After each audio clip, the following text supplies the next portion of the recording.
All right, Pederson's family, all you listeners out there and watchers on YouTube, hi. I've got my good friend. I mean, he's a little nervous, and that's okay. I mean, but he's my friend, and we're just going to talk. And we're kind of work together too. So we're going to talk about what that's like and tell Jeff's story a little bit, like how he came to Pederson's, why he's still here. You know, it's funny, Neil, I'm nervous doing this, but I'm not nervous in public. You know, right? Yeah, I'll wear a bathing suit and I'll sizzle on the ground. I'll do anything for the company. But when it comes to this one-on-one stuff, yeah, that's right. I mean, it is interesting. That's kind of a cool thing to explore. Why do you think that is? I don't know. I can't put my. They say that public speaking is more feared than death. And I don't understand it, but I guess I do, because it's just, I'm nervous talking about myself and talking about. Me. I think that is kind of a truth for everybody. Me too, is well, when you're put to the test of talking about yourself and owning your greatness and owning maybe some of the stuff you're not good at and owning your embarrassment, all of those things, that is kind of nerve wracking. It makes you think, will I be able to do that well? I mean, and I know this about you just from working with you. You want to do good. Like you want to do a good job. Like you want to come on this podcast, represent the company well. I think you probably even put the company in front of yourself. Like you want to be a good representative of Pederson's. Yeah, I want to do whatever it takes, whatever's needed to make the company advance and make it prosper. So that's my goal as an employee for Pederson's, and I take it to heart. So I love that about you. I mean, that's why I call you like our number one PNFer. I mean, you and Seekers are kind of battling that out. And probably mostly in my mind, just because y'all are out with the consumer more than anybody. Maybe Robin should be in this conversation too, especially with as much as y'all do in the direct consumer space for us. Yes. In the e-commerce world, she is definitely gets a gold star for what she does. She does an amazing job for us. And man, I keep telling Chris, what a great hire. We hired her to do demos right before COVID. Then COVID slammed the door on all that, and she took off in e-commerce and just did an amazing job. So yeah, kudos to Robin. Sure. Which, if you're curious who that is, go back through the episodes. Robin's been a guest on the podcast. You can go back and listen to her story a little bit. She likes to hike the Appalachian Trail. She's related to Brittany, who's our VP of sales. Turns out, and this has been a philosophy of me, and I would even say Cody, the whole way, ever since we started. And it's kind of obvious that it's just Cody hired me. Well, I was his friend, like best friend since kindergarten. Then we hire Britt because she's kind of a friend of a friend and we kind of knew her. And then we bring our wives in. Then the next thing you know, Jeff meets my brother and then we hire him. Then he's hiring a friend. Then we're hiring Britt's cousin. It's just like, yeah. I remember calling Chris up. We were at a sales meeting, my first sales meeting with the company, and they said, we need somebody in Southern California. And I just kind of raised my hand and said, I know someone that would be really good. And that was Chris. And so Chris has been with us for six plus years and, doing a great job, loves it just like I do. And yeah, so kind of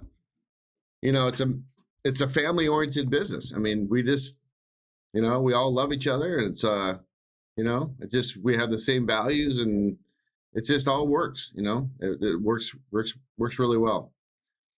Going back to that. So before I was hired, I came to San Antonio from Southern California, came out here, and I was on the computer 9 to 5, filling out resumes, doing an FBI background check at certain jobs. It was a job to look for a job.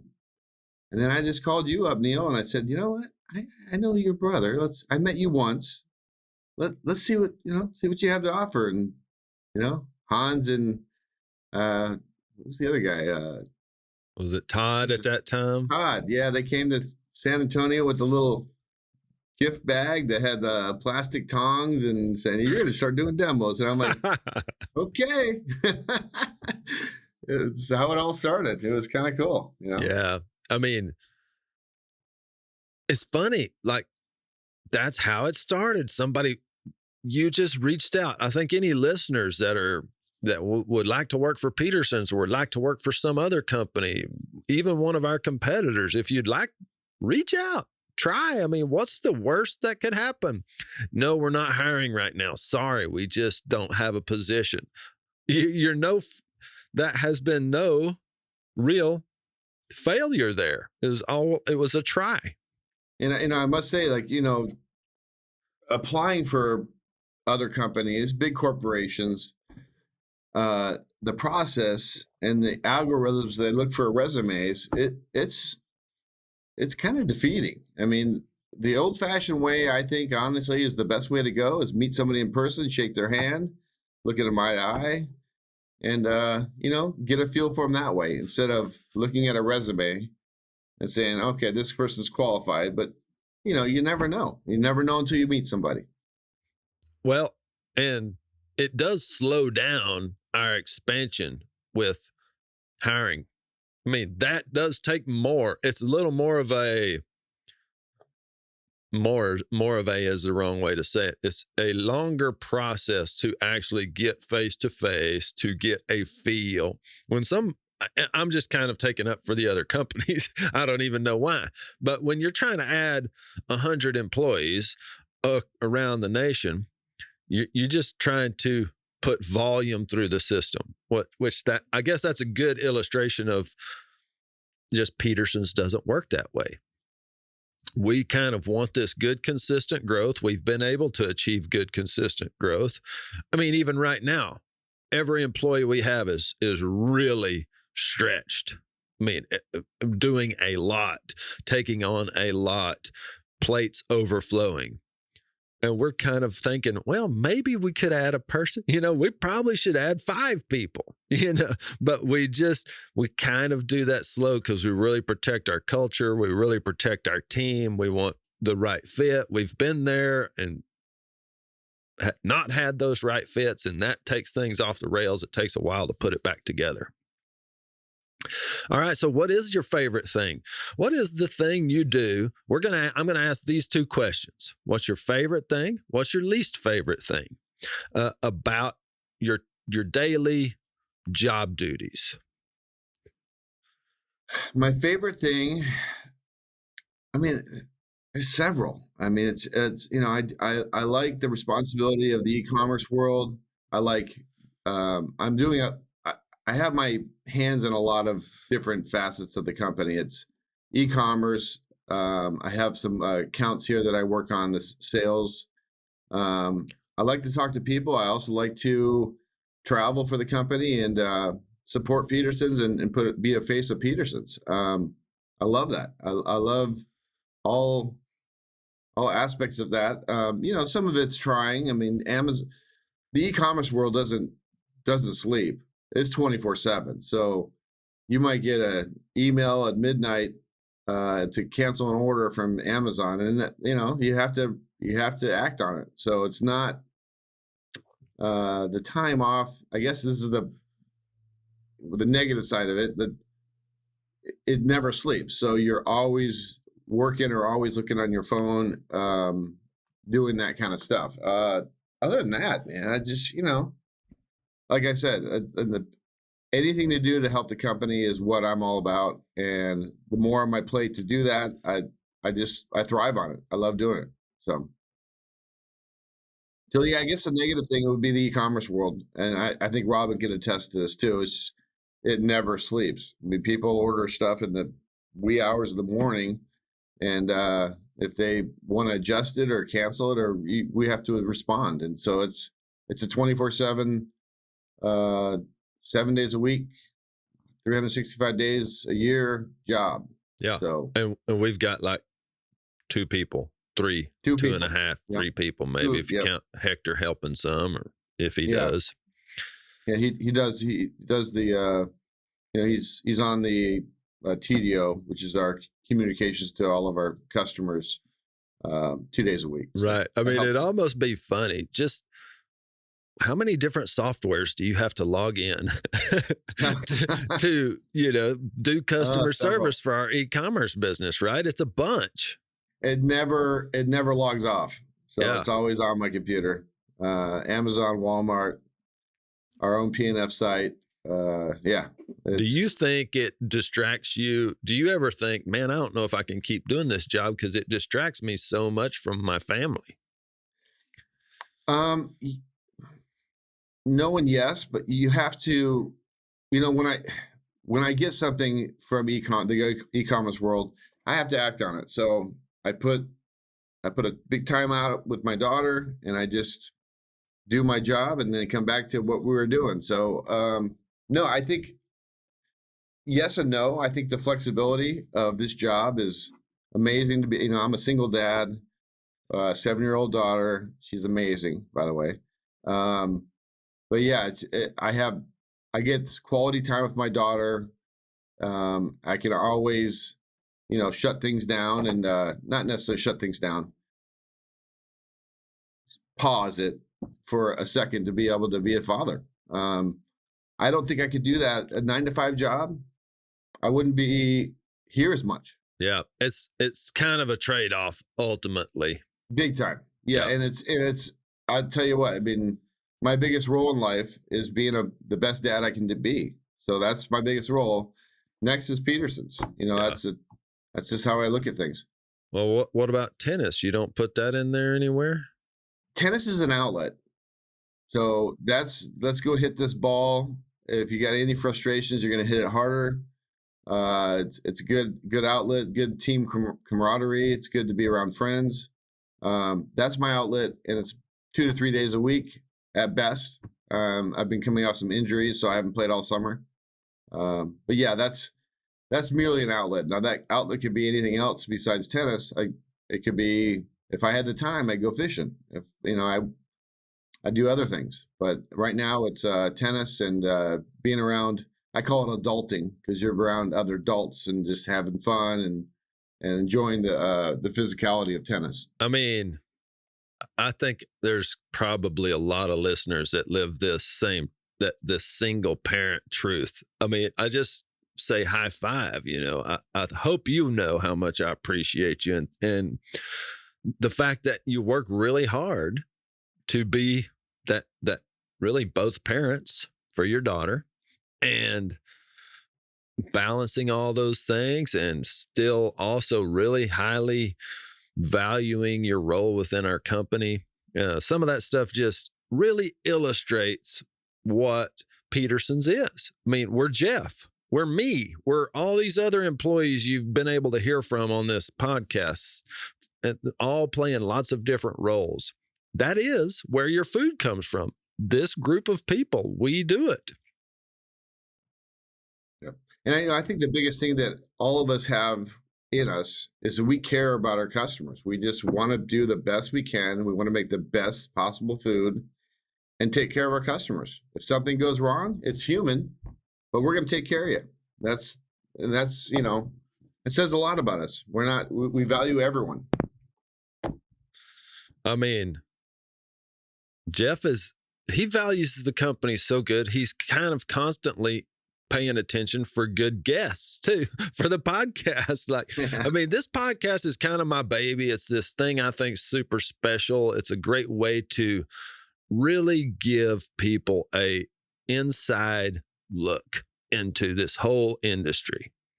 Well, Jeff tossed me old Dennis Pridgeon. So if I'm trying to think, if you haven't listened, I'm just thinking about an episode number, but I can't think of it. But I'll put a link to the Dennis Pridgeon. But he's just a really kind of inspiring guy that's got a great journey, a great story of weight loss and nutrition. Jeff feeds me those kind of people to interview to keep this thing really valuable. And if you guys, Dennis has a Facebook page, Get Lean Journey, and that's how I was introduced to Dennis. And man, what a story! That guy, just inspiring. I just like that kind of stuff. He's rough around the edges. We all are. And he just, just something about him inspired me. And I'm looking forward to meeting him at the Bacon Bash. So it's going to be fun to hang out with him.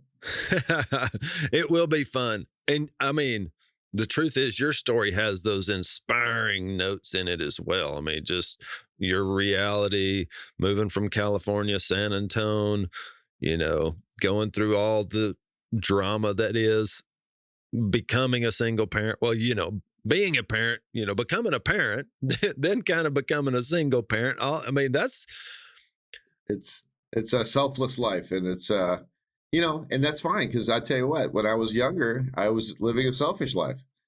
So I've kind of did a 180, and now it's I have a lot of responsibilities at home. My dad, that was a tough one. My dad, he had Lewy body and dementia, and was living with me, and he ended up passing, in December last year. That was a tough role. I mean, I'm telling you, he was my troubled toddler, if you want to say. Yeah. He was. I mean, that dementia thing is just really tough. Yeah, it was. And as a child or even a sibling, I don't know, anybody who loves somebody else and see them kind of just not with it mentally when you totally knew them when they were so capable and all those things. I had a grandmother that had Alzheimer's or dementia, whatever you want to call it. And man, she was like a firecracker, workingest gal I ever knew, and just kind of turned into a vegetable, really. I mean, yeah, pretty much. Yeah. And and I reflect back on that. I don't want to see any pictures of him when when he was sick. I want to remember him as the healthy father, the go-getter, the designer. He did a lot of things in his life, and he came from a poor background. He was American dream. Poor background, no running water at his house growing up, an outhouse, potato farmer in Indiana, and he clawed his way through that and became a car designer. So it was kind of cool, That is really cool. That's really cool. And I think that's where you get a lot of your resilience and ability to, and you're passing that along to your daughter. I mean, that's all really a beautiful part of the story. All right. So let's just talk about, what is it like? Let's paint the picture for everybody, what it's like from going from a demo guy to kind of a leader of a demo group to all of that stuff just totally turned off. Now you have to, we're kind of tasking you with, okay, get in the comments on social media and this kind of stuff. Just what was that like? It was a big change. I mean, being out in the public and traveling a lot, getting out and, spreading the Pederson's love with samples and managing a team. And then COVID hit, and COVID changed everything. It just, you have to be malleable. You can't just stay stagnant and say, okay, what am I going to do now with this world, with my job? I'm super thankful for Pederson's, to keep all of us on the team and change our roles. And you have to run with it. You can't just sit there and say, oh, I missed my job. You have to roll with the punches and move forward. So it's changed a lot. I mean, I'm on the computer 24/7, give or take. But yeah, I do miss the interaction with folks. Yeah. Do you think there is any better way to build a company than, let's say, a food company, a meat brand, a bacon product, than that in-person, let them try it interaction? I think it's a fine line, Neil. If I mean, not to name any companies, but if you have one of the big companies out there making cheap sausage, Yeah, I mean, you could build it, but you're not selling quality stuff. So, for me personally, I couldn't be a car salesman and sell a Yugo. I'd have to sell a Toyota or a quality brand. I couldn't sell, you know, a, something I didn't believe in myself. Does that make sense? I just couldn't do it. My my conscience will get to me. I can't promote product that I won't eat myself. Yeah. Let's put it that way. All right. Well, speaking of that, what is your favorite product? You know what it is. I know, but the people listening don't. If you haven't tried it, guys, the no sugar chorizo bricks, 1 pound bricks, is by far my favorite product. Not by far. I like a lot of other products, but that's my go-to. I did my Whole30. First time doing Whole30, I was 2015. My daughter Hazel was 6 months old. I was a single full-time dad. And so I said, oh, okay, let's try this. I was a little overweight, probably a lot overweight if you ask the doctor. And I ate chorizo for a good month. I lost 30 pounds eating chorizo.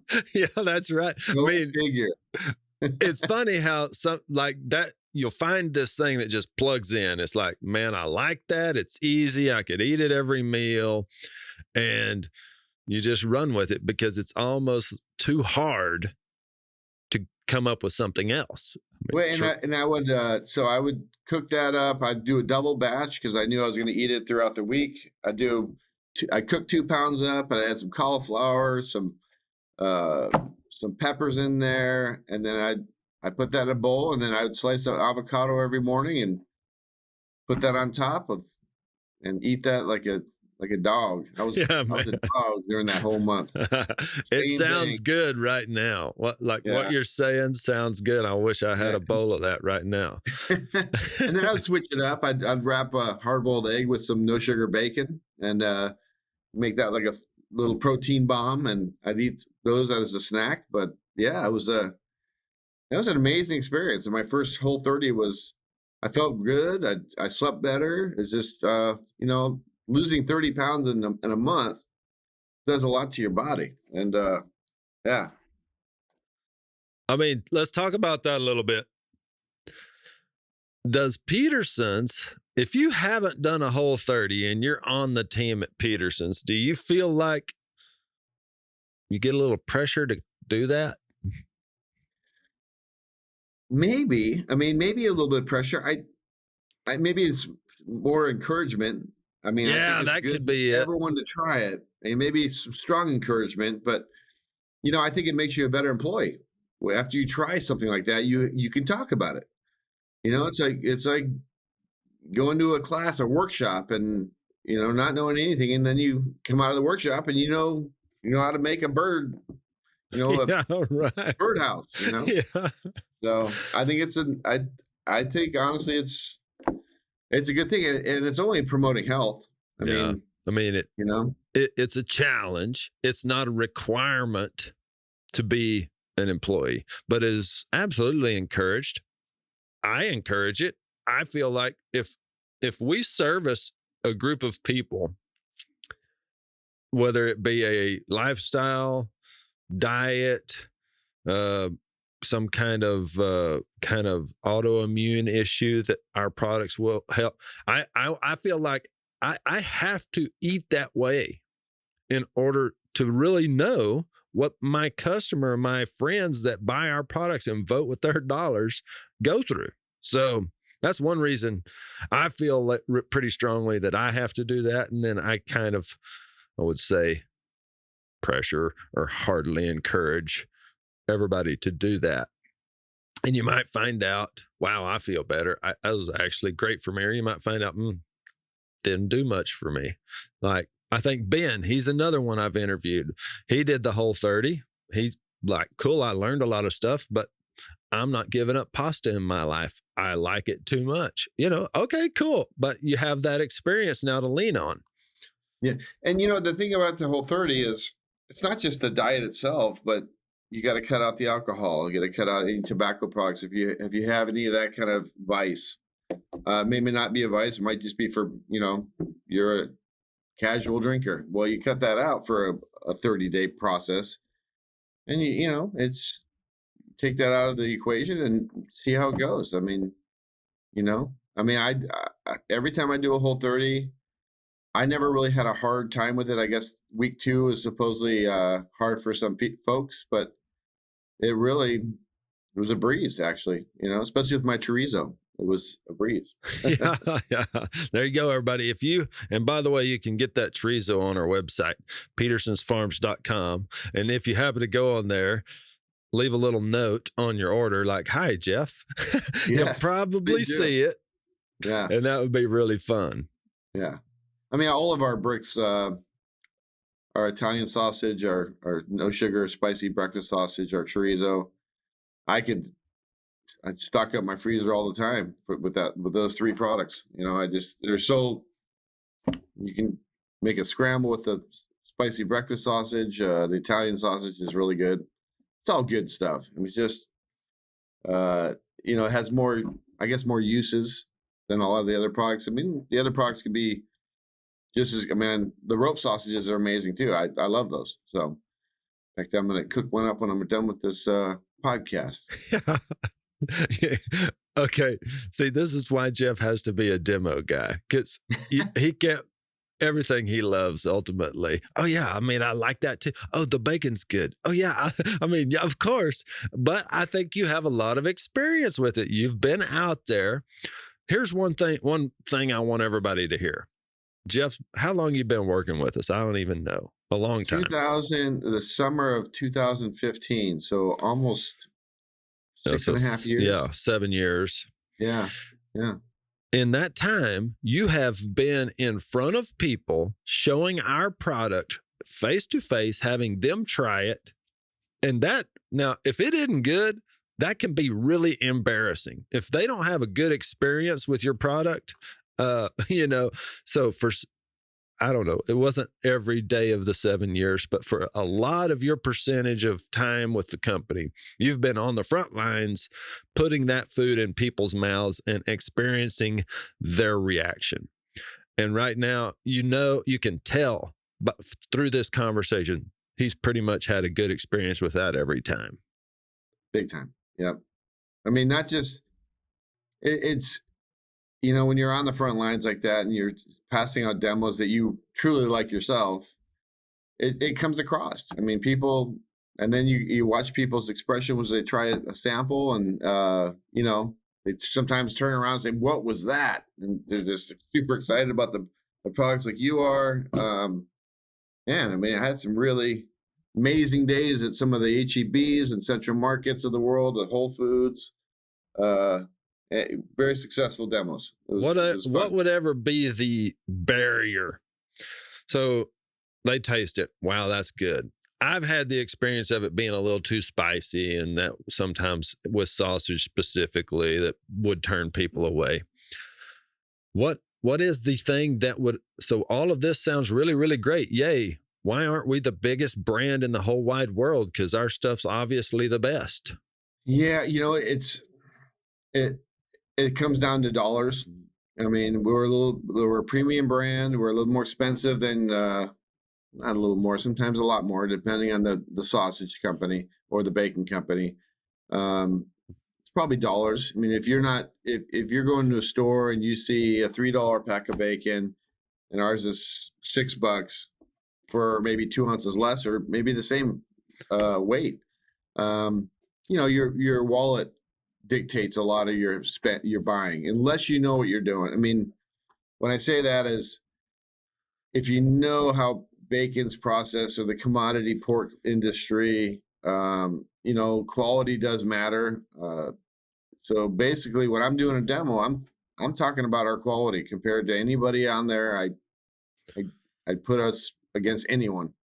We are all about quality and quality ingredients. Yeah, man, you said the key word. We care what we put in our bodies. Yep. And that's, and the one thing that I used to pitch a lot, especially with folks that were on the fence, is you got to think of yourself like a sports car. What are you feeding the sports car? You're feeding the high octane, the best products you can, put in that sports car to fuel it. So if we all thought of ourselves as sports cars and not, Winnebago vans or whatnot, right. You're a sports car. Put the best products in your body for optimal running. Yeah. I mean, it is. I think that's a great way of thinking. You said ingredients. That was huge. We eliminate ingredients. We try to eliminate ingredients instead of add ingredients. Some of the reactions you'll get when you're out there is like, wow, that reminds me of my childhood, or wow, that tastes really clean. Like, how is that? Well, it's because it is. It doesn't have a lot of the, and I'm not really trying to say these ingredients are Satan or some terrible thing. They've been developed, they've been used. There has been a good reason to have them over the years, but I think we're starting to get to a place in our lives, in our culture, in our country where we can move away from some of those things. I mean, and sadly, if you look at the American diet, I mean, sadly, there's a lot of obese people out there in this world. And if we can just work on diet, I think we can lay off some of the prescriptions that are out there. I mean, I think diet has a lot to do with our issues. Yeah. How strict are you on your daughter? I mean, that's interesting. How do you think about her diet? Yeah, I'm concerned about it, but the doctor, she's very picky with what she eats. Probably her staple is a peanut butter sandwich, no jelly, just peanut butter and bread. That's what I put in her lunch every morning. We put a fruit in there. We put, a crunchy snack. If we have more snack bacon, she loves the snack bacon. All right, great. This is also another, we'll just touch on this. We've already been doing this for 30 minutes. We're trying to keep these conversations on the shorter side. As a dog owner, a dog lover, how do you reconcile eating meat and some of those things? Like, how do you think about it? Does it occur to you, or do you just say, I like meat, so I eat meat? I like meat and I eat meat. Like right now I'm doing a carnivore diet and started 2 weeks ago, and I've lost 10 pounds by just eating. No way. I didn't even know about this. I knew you were going to do it. So what are you eating? Well, back to Dennis. He inspired me. He's watching him. And so what I'm doing is I'm cooking steaks I'm smoking them and then reverse searing them I'll cook like 3 steaks and I'll eat one and save the rest. But, I try to not eat in the morning and have my MCT oil in my coffee, suppress my diet and my appetite. And it seems to be working. Is it boring? Are you like, man, I'm just kind of bored with it? It's a little boring. I mean, I need to find some other proteins, but back to the meat thing, we need the animal proteins. I mean, just reflecting back in the day and on diets from a century ago, a lot of animal fats, a lot of meat. I just think that the world's gone a little crazy. I stay away from soys. I stay away from other manufactured products that has too many ingredients in it. So it just seems to work for me. Yeah. Well, I mean, that's cool. I mean, it's surprising to me. Did you say 2 weeks in? Yeah, 2 weeks in. Man, that's great. 10 pounds down, feeling good. You're looking good. I started with a doctor's appointment, said, oh, you're a little overweight. And I'm like, yeah, I know I am. I haven't been playing tennis all summer because of my injuries. So anyways, I just, sometimes those doctor's appointments are eye-openings, and just say, hey, you need to work on this. So that's what I'm doing. And I'm going to try to stick with it and go from there. Cool, man. Thanks for your time, Jeff. Thanks for everything you do for our company. And everybody, come back next time. You'll hear some more from somebody else in this business that tells you all about not even just Pederson's, but this industry that just talks all about where your food comes from. And for everybody that has a barking dog, It's okay. It's no big deal. Everybody's heard a barking dog. All right. Peace.